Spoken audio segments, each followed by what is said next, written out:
Hi guys, it's Usernamekate and welcome to my channel. Today I've got my hands on a bike that I have been itching to ride for quite some time. Finally, I am on the Honda Africa Twin 1100 Adventure Sports.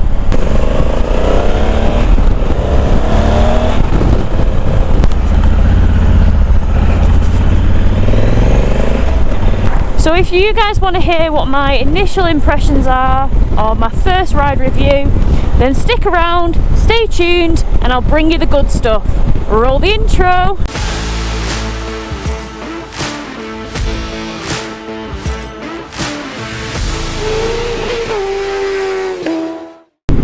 So today I'm bringing you my first thoughts on Honda's Africa Twin 1100 Adventure Sports adventure bike. Now, if you are not familiar with Honda's range, Honda do two larger capacity adventure bikes. I say larger capacity because obviously you have the Transalp 750, but what you are working with the Africa Twin, you have a 1084cc parallel twin. It pumps out 100 horsepower and it has 105 newton meters of torque. Now on paper, that kind of power for an adventure bike of this size is kind of lacking, but the proof is in the ride and I'm going to put it to the test.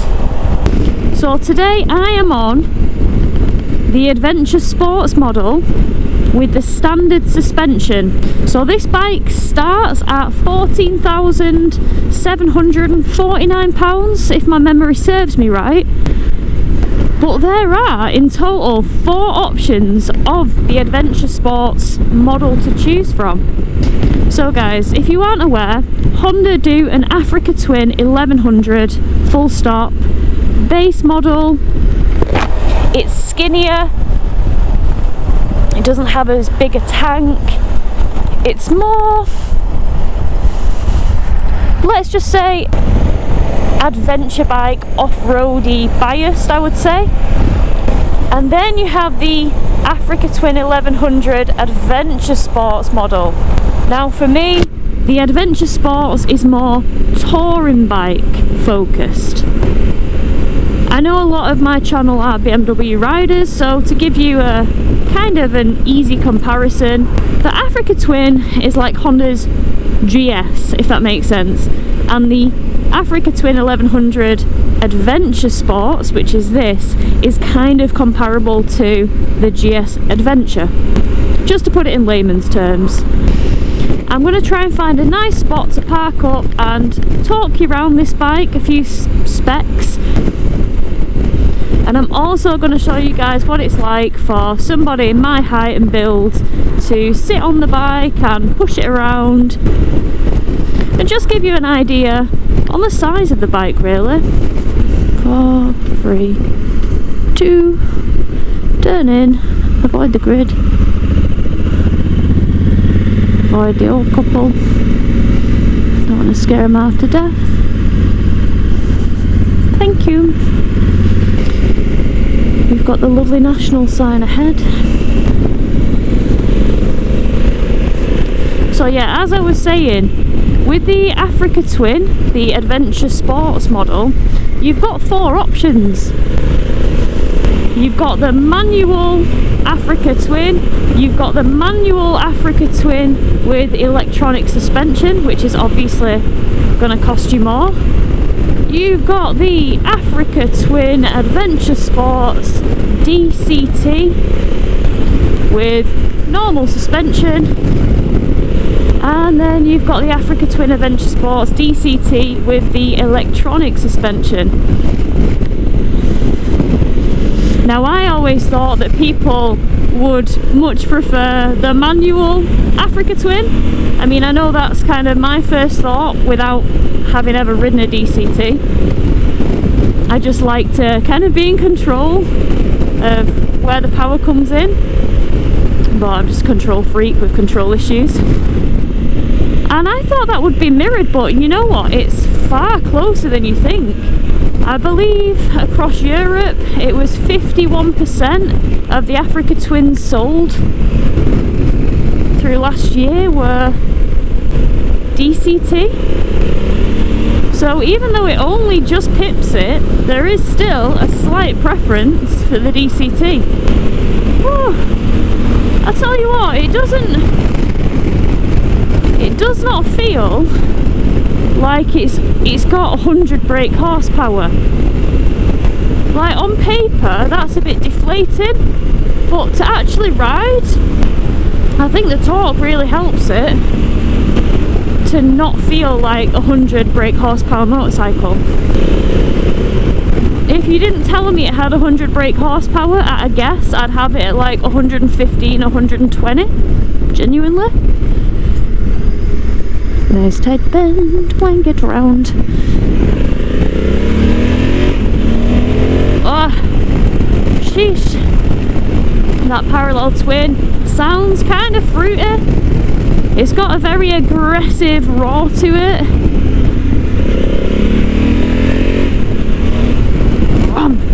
See what I mean? Sounds good.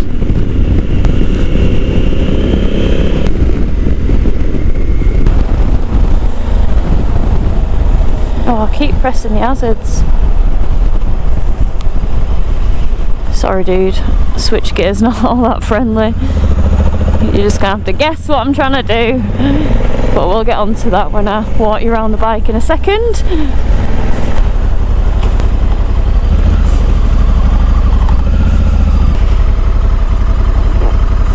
Okay, here we are.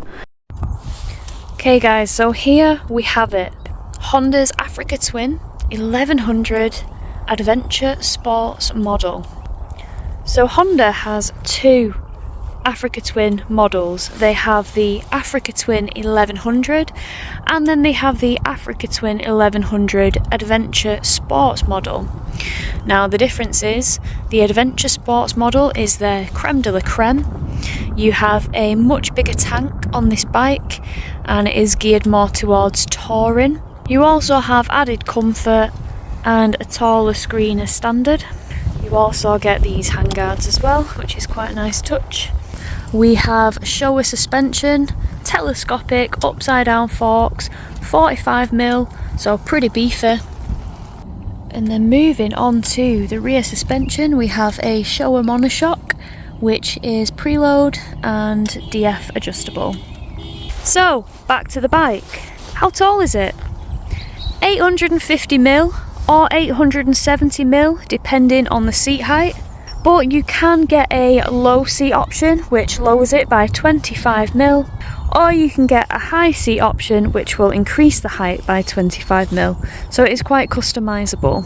Given that this is an adventure bike, we all know that they are not the lightest of bikes or the shortest of bikes either. Now this bike is the same height as my personal GS, so it will be interesting to see how it kind of compares in terms of sitting on it, because we all know that seat heights can feel different because of widths of seats and stuff like that.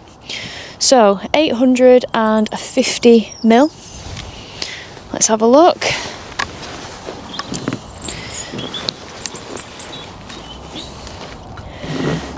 So you guys know that I'm a 5'4" individual with a 29-inch inseam, and to be quite honest, I would say that it actually feels taller physically than my GS, even though the seat height is the same. I think it's because the seat is quite wide in comparison. Yeah, it definitely wears its weight differently to the GS, that's for sure. On the way here, when I was stopping at traffic lights, I was finding that I was feeling quite far away from the ground in comparison to how I normally feel on adventure bikes of this size. So yeah, I think it does feel taller than it actually is, and that is with the seat height in the lowest setting, 850mm. The weight of this bike is 228 kilograms. If you do get the DCT version, you're looking at 240. So on the topic of weight, Let's see how easy it is to push around. We're on a bit of a hill.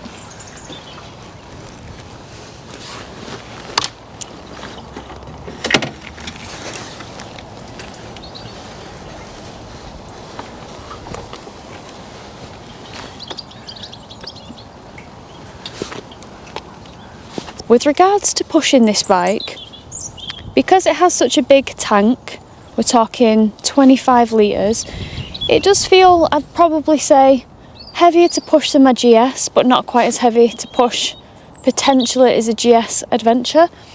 It does have some very handy grab rails on the back, which do make pushing it quite easy. One thing that I will say is the stand is kind of short, so when it's on its side stand, the bike does lean over quite significantly. So if you've got quite a full tank, it can be a bit of an effort to kind of hoist it back off the side stand, if that makes sense. And it doesn't come with a centre stand as standard. So yeah, I do kind of feel like it is kind of a weight for me to push around, but I think that's just because I'm used to that boxer engine, which is so low. So yeah, it's got big shoulders, it's got a big parallel twin, and it's doable. It's doable. I got it out the garage myself, I put it in the garage myself, and I had to negotiate it through some tight spaces. But yeah, it's manageable, what can I say? But it just feel a bit weighty. Guys and girls, if you have ridden the Africa Twin Adventure Sports, let me know how you found it with regards to height and weight. I'm always curious to see what other people think when they've ridden other bikes as well, so let me know. The bike comes with an immobiliser. It's got the Honda HISS system, and this specific bike has a Data Tool Stealth S5. Now, as some of you guys may know, Data Tool are a sponsor of my channel, so I think it's pretty important to say that this bike is spec'd with a Data Tool Stealth S5. That means that you can track this bike, you can check on your bike, you can check your battery voltage, you can check where it is, you can see when it's on the move, and most importantly, if the bike does move, Data Tool will ring you, text you, try and get hold of you just to let you know that your bike is moving and are you aware? And if you're not aware, they will in fact liaise with the police and try and get your pride and joy back. Moving on to the dash.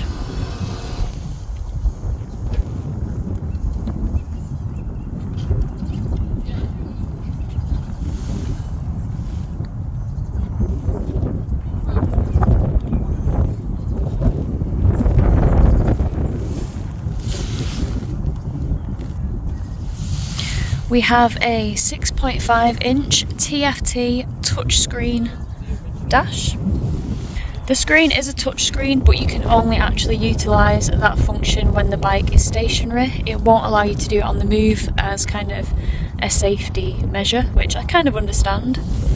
You also have Bluetooth connectivity with this, as well as Apple CarPlay and Android Auto, so no matter what phone you've got, you will be able to connect it. So we have the TFT up here, and then down below we've got miles an hour there, which you've got there as well. Gear indicator, but you do have a gear indicator on here as well, and total miles. And you do have quite a few modes, so if we press this button, you can have it in urban, you can have it in gravel, you can have it in off-road, user 1, user 2, you can have it in tour mode, and then back to urban. Up here it shows that you've got heated grips on. They're on the hottest, and with the ignition on, oh, they're beautiful. I don't want to drain the battery too much. So this bike comes with a 6-axis IMU, which means it is a very intelligent bike.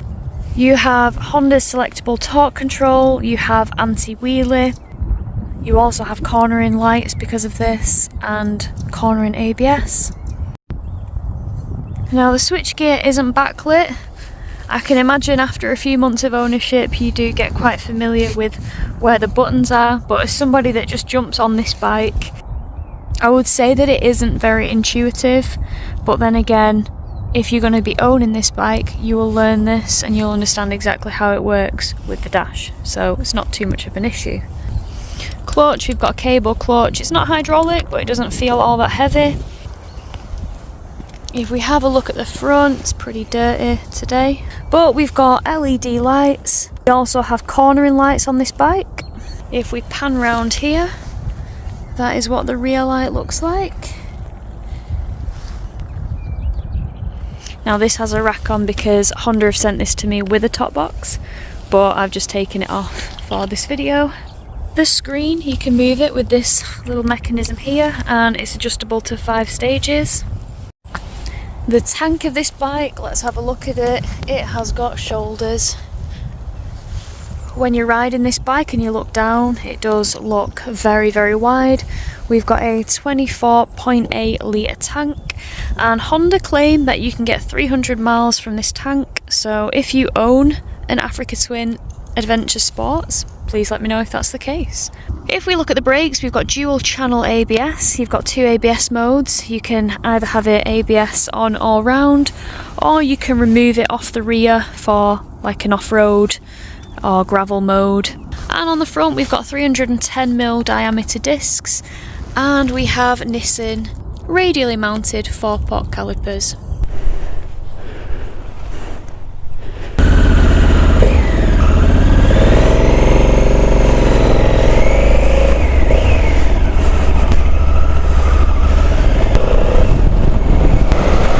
Right guys, so as I mentioned, just a little first impressions, first ride review. So I'm going to try and cram in a lot of information in a short amount of time, if that's okay with you guys. We'll go this way. So the motor, we're going to start with the motor, right? It feels extremely capable. It feels punchy. It feels torquey, and it does not feel like it's got 100 horsepower. It feels like it's got more. Moving on to the handling of the bike. Now, from the short ride that I've had on it, it does feel like it's on rails. It's very surprising on the handling front for a bike with a 21-inch front. I mean, given the fact that this is Honda's, you know, touring based model with the bigger tank and stuff, I would have expected, you know, maybe a 19 front and a 17 rear, something like that. But we've got a 21-inch front, so that is what it is. Oh man, it's got plenty on the brakes. Whew, pretty capable. They stop it when it needs to stop.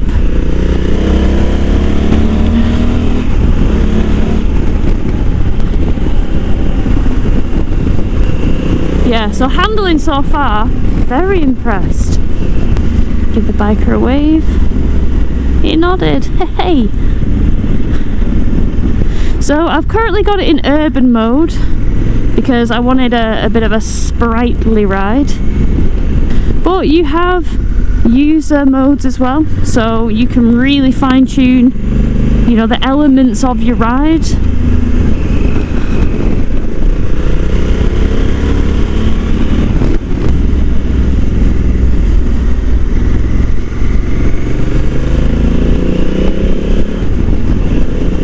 Car's also using up the road. He's like, you're not doing me on here. Fair enough, mate. I'll let you keep your ego in check. It's fine. Because we're going to spin it round and go back over anyway, because there's plenty to talk about, and it's nice to do so on familiar roads. It's got a nice throaty sound to it. We like it, we like it.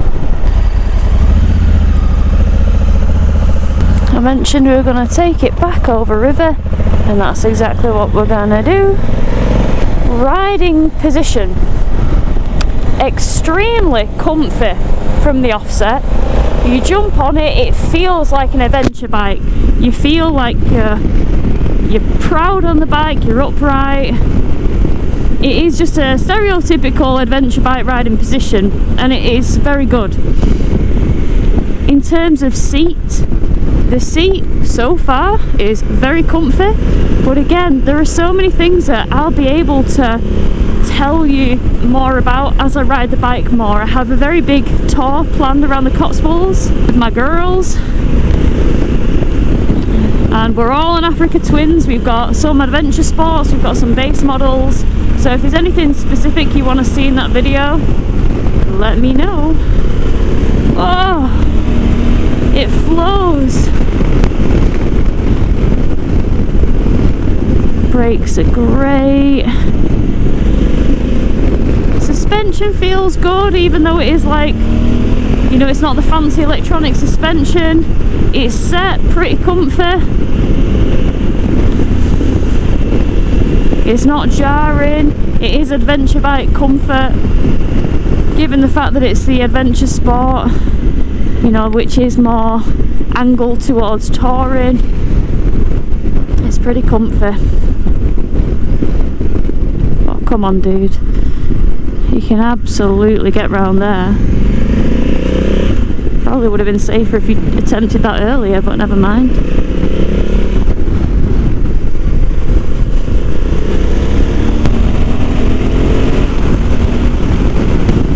I do love this bit of road. You can see it's so clear. You can take it as you wish. Oh, beautiful. So yeah, the handling of this bike is great. One thing that I've noticed I'd like to talk about is throttle response. Now, I found this a little bit with the CB1000R, and I'm finding it a bit with this, and I don't know whether it's just a Honda thing, but I'm feeling that when I'm going quite slow, say I'm in like second or third gear, it almost like the throttle is a little bit on off as opposed to gradual. Now, it's not something that put me off the bike, and I suppose it's something that you could probably get tuned out. I've tried to play with the settings to see if I can like smooth it off a bit, but I haven't managed it so far. In fact, if anything, I've tried a few settings and it made it seem, you know, a bit crazier. Maybe it's to do with the engine braking, and I've got it completely wrong. From first impressions, I've found the throttle to be a bit on-off. Now, that might be quite unfair for me to say because I've literally just jumped on this bike. There's lots of rider modes to play with, lots of different settings. I'm going to be spending quite a long time on this bike, so I'm hoping to get to grips with it, you know, in more detail and really like try and customize the ride to me, how I prefer it, with the rider modes and the user modes, should I say. But we'll see. But just first impression, you know, that's what I'm finding. But if you own an Africa Twin and you know like the best settings, let us know.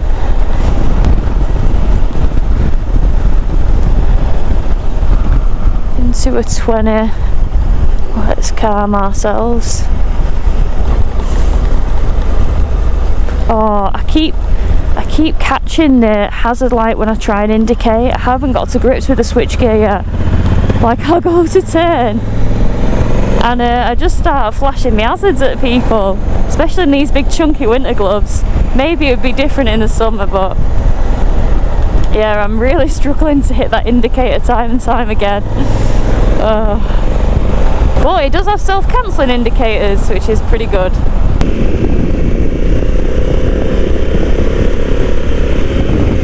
The seat was nice and clear. If you have to like emergency brake, the hazards will flash. But it's got daytime running lights, as you can see. Both indicators are on consistently. It's fun, I'll give it that. It's pretty fun. Fuel economy, again, I'd like to comment more on that outside of an initial ride review, because it's not fair. I'm literally just having a blip out on it, you know. yeah, so far so good. I'm actually really enjoying myself. So yeah, overall, first impressions, enjoying it. Looking forward to putting more miles on it and seeing, you know, how it is to cope with long term. But so far, so good. I think it is a cracking bike. I think it's a very capable adventure bike, and I'm absolutely looking forward to getting to bond with it a bit more and gel with it and delivering to you guys things that I really like about it and things that I'd probably change if I were Honda. So guys, I hope that you have enjoyed this little first impressions. I've enjoyed delivering it to you because I'm really liking this bike, and I look forward to riding it more and really getting to become friends with it. So if you've enjoyed this, please consider hitting the subscribe button, and until the next time guys, take care, ride safe.